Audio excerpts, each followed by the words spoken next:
Hey there, welcome back to my channel, or hello if you're new. My name is Raven, and today we're going to be attempting a project vlog, and I'm going to be giving a little life catch-up since I have accidentally stopped posting again. As far as the project goes, I've been rereading the Belladonna series by Adelyn Grace in honor of the third book coming out, and while I was rereading, I found some quotes that I thought would look really awesome as embroidered pieces in my office, and I just so happened to have 2 embroidery hoops left in my stash. I've really been enjoying getting into embroidery over the last couple of years, and I've been playing around with the idea of adding more project-focused vlogs in my channel to help break up the day-to-day life vlogs. I don't want to transition all the way to project vlogs because I don't get them done in a timely manner, and I don't want to take the fun out of working on something. I went into these projects thinking it would only take me like a week or 2 to get them both done, but between everything else going on and restarting both the projects, it took me a little over a month, which I'm fine with personally because I'd rather take longer on a project and get a result that I like than to try and speed it up for a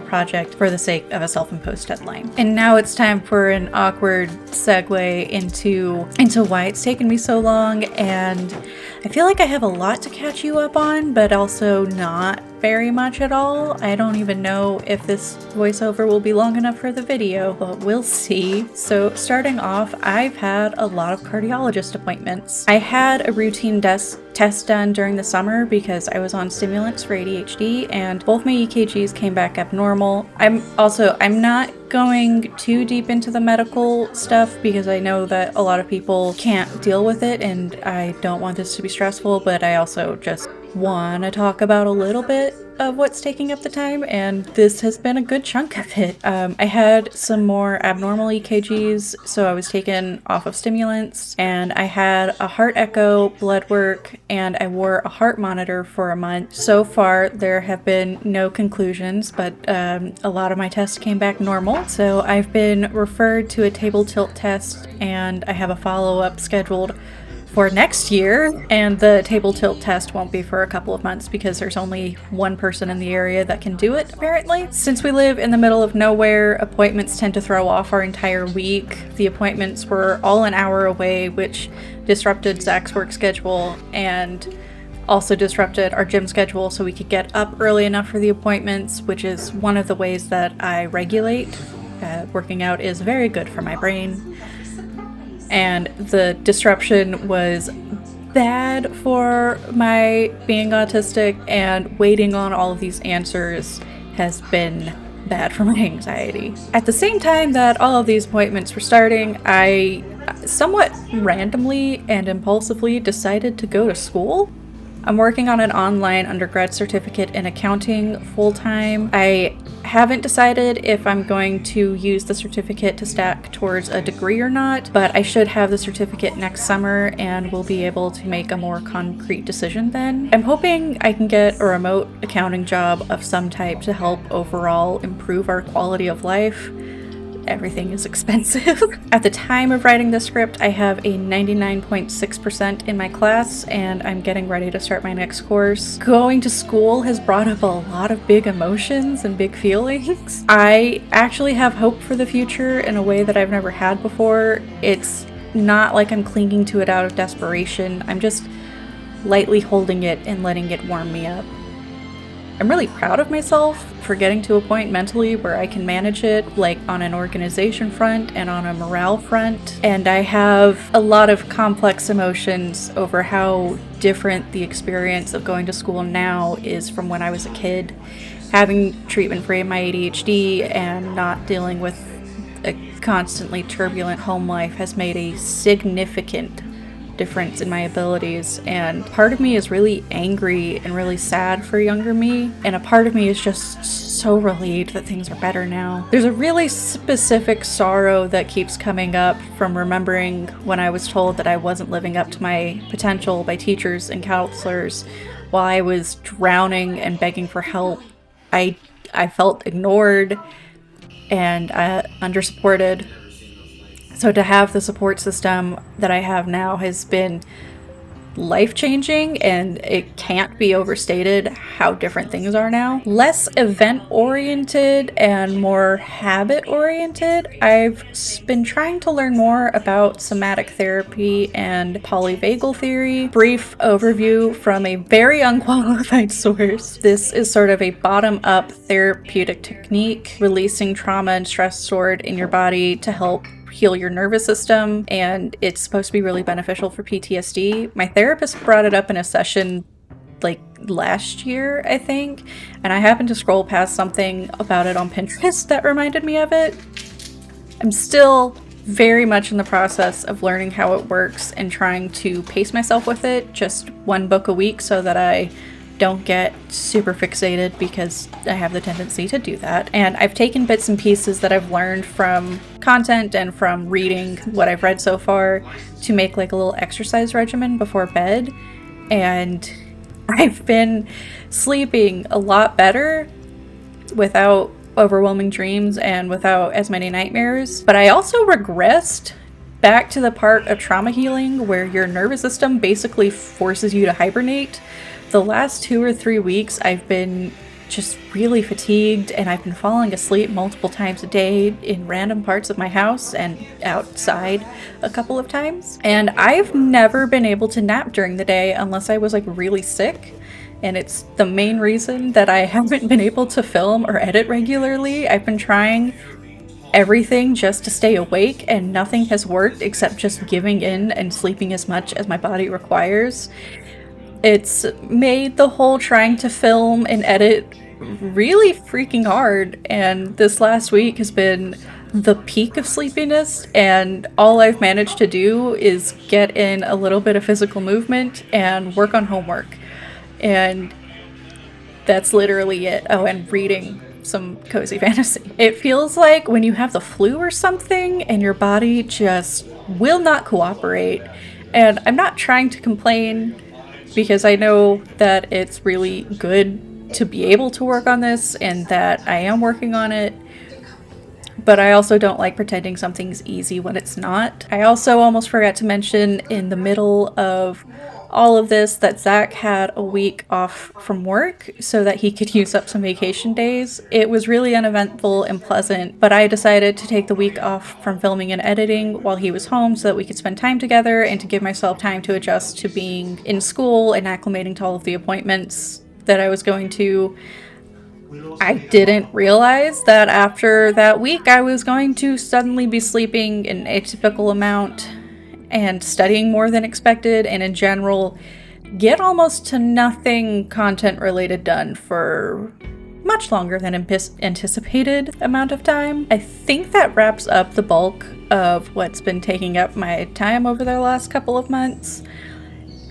I'm feeling a lot better today, and I don't know if that's going to be semi-permanent or a random fluke, so I can't make any guarantees as far as what my upload schedule is going to look like, other than it's just going to be what I can manage. But I'm trying to be okay with that and to do my best until things find their new rhythm. As far as the project vlog goes, I would really love some feedback on it. Like, would you like to see more of these in the future? And what kind of crafting should I do? Because I have a plethora of hobbies, but I don't have a plethora of supplies right now. What kind of things should I make, or what kind of like footage should I add? I'm playing around with the idea of adding some short content on the days that I want to film some cozy vibes, but I can't manage to film a full vlog. So yeah, I just really love some input on this, and no, I think that's it. I just want some input and some help. And for those of you who might be interested in the patterns, I plan on adding these as a freebie on my Ko-Fi, which, if you didn't know, I have a Ko-Fi where I have also not been active for the last month because of all of the sleeping that I've been doing, but I'm hoping to have digital products at least on a monthly basis, and when I get subscribers, there's memberships and tiers and things, and also I want to sell patterns there eventually. This was probably not the best video to make that promo, but it's there if you'd like, or if you just want to follow so that you can see when I post freebies, because I have been more into fan art over the last year. I don't think fan art's the right thing, but I also have a black clover design that I did there, and that one's a little fun, more like graphic oriented than just text like these ones are. But yeah, anyways, there's freebies, and this will be a freebie as well. I don't think I have anything else to talk about, so I will see you at the end of the video. Got so sad I just wanted to start crying.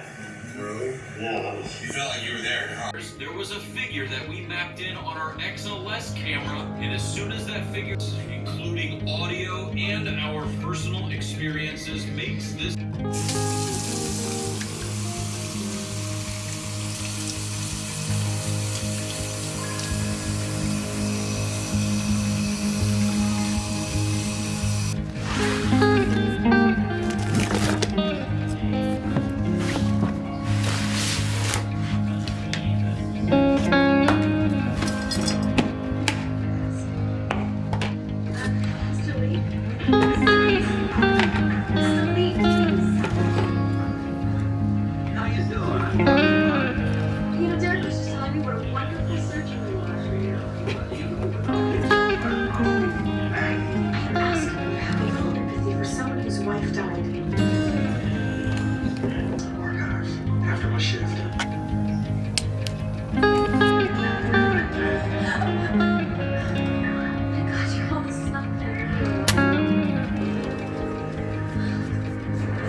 So when available, bring an automated external defibrillator to the patient's location.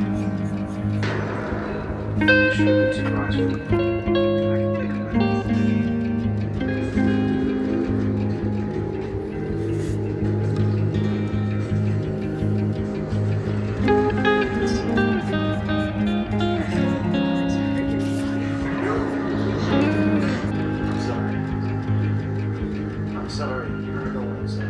I don't know what I'm saying. Maybe talk on me. Look at this really safe distance.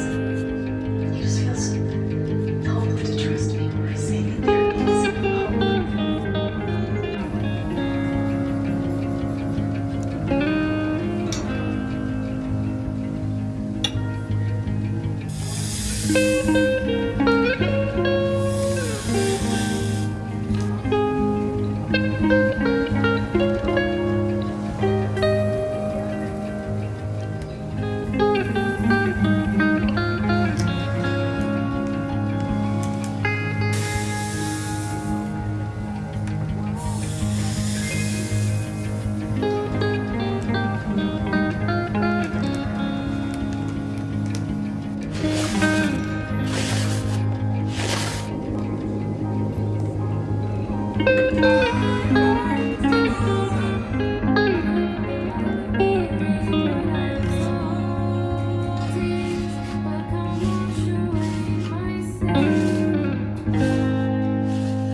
Thank you so much for watching and hanging out with me today. Leave me a thread emoji or a bobbin emoji in the comments to let me know that you stayed until the end, and hit subscribe if you want to see more content in the future. I hope you're having a wonderful day or that tomorrow is better.